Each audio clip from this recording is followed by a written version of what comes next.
Thank you, Mr. Chairman, and thank you, Director Comey, for your service to our country and your efforts to keep us safe. It is appreciated by every member of this committee, and along with your entire agency.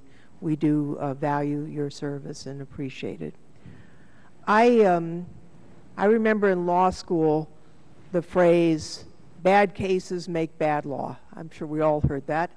And I think this might be a prime example of that rule. We can't think of anything worse than what happened in San Bernardino.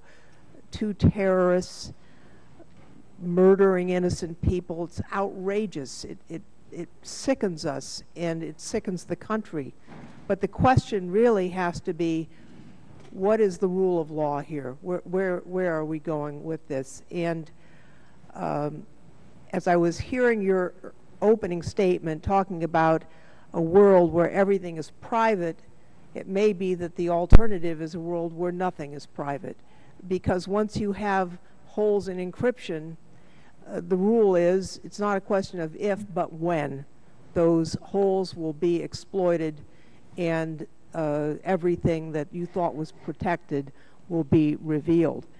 Now, the United States law often tends to set international norms, especially when it comes to technology policy. And in fact, China removed provisions that required backdoors from its counterterrorism law passed in December because of the strong international norm against creating cyber weaknesses. But last night I heard a report that the ambassadors from America, the United States, Canada, Germany, and Japan sent a joint letter to China because they're now thinking about putting a hole in encryption in their new policy. Did you think about the implication for foreign policy, what China might do when you filed the motion in San Bernardino, or was that not part of the equation? Yeah, I don't remember thinking about it in the context of this particular investigation, but I think about it a whole lot broadly, which is one of the things that makes it so hard. There are undoubtedly international implications. Actually, I think less to the device encryption question and more to the data in motion question. But yeah, I have no doubt that there's international implications. I don't have good visibility into what the Chinese require from people who sell devices in their country. I know it's an important topic. Before I forget, Mr. Chairman, I'd like to ask unanimous consent to put in the record an op-ed that was printed in the Los Angeles Times today, authored by myself and my colleague, Mr. Issa, on this subject. How could anyone object to that being part of the record? I just note that in terms of the, you mentioned that the code at Apple, that they've done a pretty good job of protecting their code, and you didn't remember anything getting out loose. But I do think, you know, if you take a look, for example, at the situation with Juniper Networks, where they had, their job is cybersecurity, really, and they felt that they had strong encryption, and yet there was a vulnerability, and they were hacked, and it put everybody's data, including the data of the U.S., I mean, of the FBI and the State Department and the Department of Justice, at risk, and we still don't know what was taken by our enemies. Did you think about the Juniper Networks issue when you filed the all writs ask report, you know, remedy in San Bernardino? No, but I think about that and a lot of similar intrusions and hacks all day long, because it's the FBI's job to investigate those and stop those. I was struck by your comment that Apple hadn't been hacked, but in fact the iCloud accounts have been hacked in the past. I think we all remember in 2014 the female celebrity accounts that were hacked from the cloud, from iCloud, and CNBC had a report that China likely attacked iCloud accounts. And then in 2015, last year, Apple had to release a patch in response to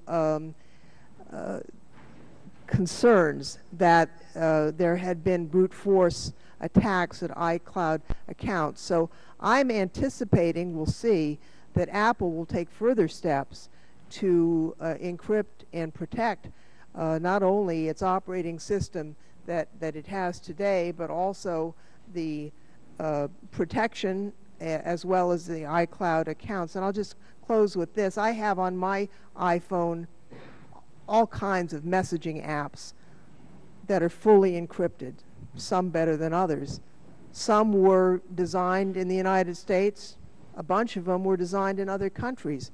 And I wouldn't do anything wrong on my iPhone, but if I were a terrorist, I could use any one of those apps and communicate securely, and there wouldn't be anything that the U.S. government, not the FBI, not the Congress or the President, could do to prevent that from occurring. So I see this as, you know, the question of whether my security is going to be protected, but the terrorists will continue abate. And I thank you, Mr. Comey, for being here. I yield back, Mr. Chairman. Chair, thanks, gentlewoman, and the chair.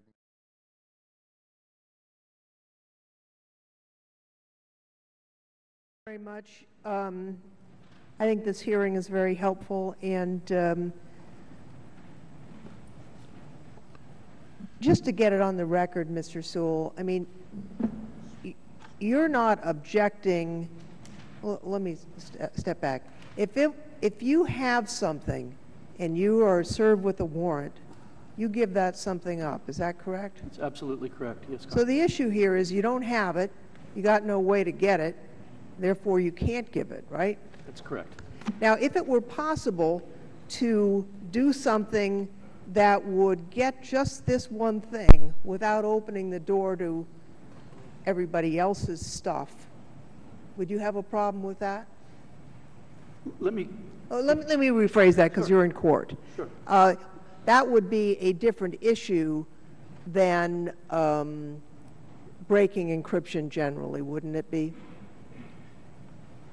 The best analogy that I can come up with, and I've been struggling with, is how do we create the right kind of analogy for this situation? If Apple had a box somewhere that we could guarantee, we could assure 100% certainty that anything that was put in that box was not susceptible to thievery, to attack, to corruption. If we had such a place in the world, we wouldn't be here today, because what we would have done is gone to our customers and we would have said, give us your passwords. We can absolutely 100% protect them. And then if you lose your phone, if you need our help, we can just give you the passcode. But you didn't do that because you can't guarantee that, which is why you encrypted this phone. Exactly right. And now the bizarre situation is that essentially the FBI is saying, we all realize it's silly that everybody would give you your password, but instead we want you to build a tool that will get those passwords, and we're telling you you can put that tool in this box that doesn't exist. Let me ask you this. Is it possible, theoretically, to create code that would preclude you from creating a system that would allow you to defeat the 10 try erase function?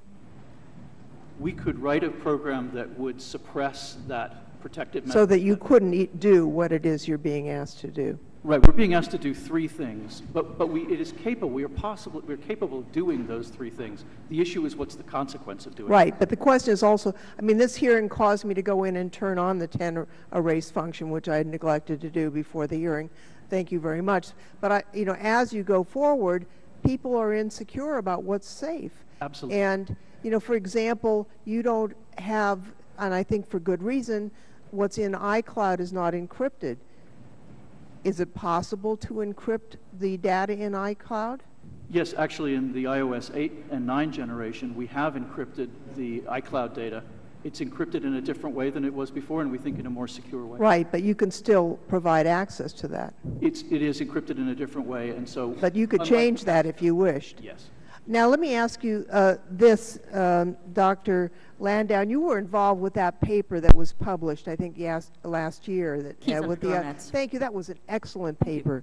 And I think for anybody who has, it's dense. I had to read some pages two and three times to understand it. But if for anybody, and actually I'd ask unanimous consent, Mr. Chairman, to put that paper in the record from the cryptographers. Without objection, it will be made a part of the record. If you just go to the questions at the end, you see that this is a fool's errand. We'll never be able to do what is being asked of us by the FBI. It's a practical matter. It's just not achievable. But I'm interested in your take on, Director Comey said, they don't want the master key. They just want this one bypass on security. Isn't that exactly the same? It's wrong, and it's just as Bruce Sewell said. Once they've built that software works for other phones. Of course, it has to have the serial number of the particular phone. So Apple has to sign, has to take the software, put in a new serial number, sign it so the new phone accepts it, and that's where all the security risks comes in, because it becomes a routine process. And as I mentioned during my remarks, routine processes get subverted. I'll ask the final question.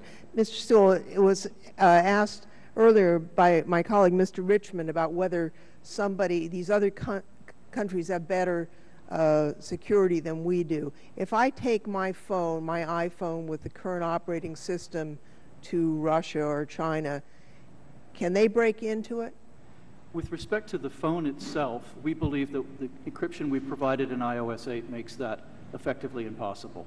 With respect to the things that are going on at the internet level, there are very sophisticated techniques that can be used by malicious actors who have access to the internet itself. There are ways to fool the internet into thinking that something is what it isn't. And so I think there is a vulnerability still in that regard. But on the phone, what we've tried to do is to remove that possibility with iOS 8 and 9. Thank you very much for all of you for your testimony. The chair recognizes the gentleman from Illinois, Mr. Gutierrez. Thank you, Mr. Chairman. First of all, I'd like to ask through the chair if Congressman Lofgren has a need for any time. I'd like to yield to her first before my interview. Well, I thank you very much. I don't know you, Mr. Vance. I'm sure you're a great prosecutor. I do know Mr. Sewell. He's a great general counsel. But the person who really knows technology on the panel is Dr. Lando. And I'm interested in your comments about the vulnerabilities that would be created by complying with the magistrate's order. And some have suggested that it's speculative and academic and the like. But is that what your take on this is? Absolutely not. The theory, we're moving to a world where everything is going to be digital, and you could keep track of, when I'm walking around the house I'm in, my temperature, opening the refrigerator, driving my car, and if that all is open to a legitimate warrant. I'm not downplaying the problem the prosecutors have, but this is evidence you currently don't have access to. How vulnerable is our country going to be? That's the question for you. Extremely vulnerable. David Sanger's article in today's New York Times about the Ukraine power grid says that they got in, as I mentioned earlier, through the login credentials. It's based on a DHS memorandum that talks about locking down various systems. I served for a number of years on NIST's Information Security and Advisory, Security and Privacy Advisory Board, and we used to talk to people from the power grid, and they would say, "Oh, it's okay. Our systems aren't connected to the internet." Well, they were fully connected. We are, whether you're talking about the power grid, the water supply, whatever, we're connected in all sorts of disastrously unsafe ways. And as I mentioned earlier, the best way to get at those systems is through login credentials. Phones are going to provide the best way to secure ourselves. And so this is not just about personal safety of the data that all of you have on your phone, and it's not just about the location of where your family is, and it's not just about the business credentials, but it's really about the, as you say, Congressman Lofgren, it's really about the way we are going to secure ourselves in the future. And what law enforcement is asking for is going to preclude those strong security solutions. It also is a very much a 20th century way of looking at a 21st century problem. And I didn't get a chance to answer Congressman Gowdy, but the FBI, although it has excellent people, it hasn't put in the investment. Director Comey said, we talk to everyone who will talk to us, but I was at a meeting, I briefed at FCC a couple of years ago, and some senior people from DOJ were there, and I said, well, NSA has skill X and skill Y, and DOJ said, They won't share it with the FBI except in exceptional circumstances. They keep it for themselves. We're in the situation where I think law enforcement needs to really develop those skills up by themselves. And then you ask about what it is this committee can do. It's thinking about the right way for law enforcement to develop those capabilities, the right level of funding. The funding is well below what it should be, but they also don't have the skills. Thank you.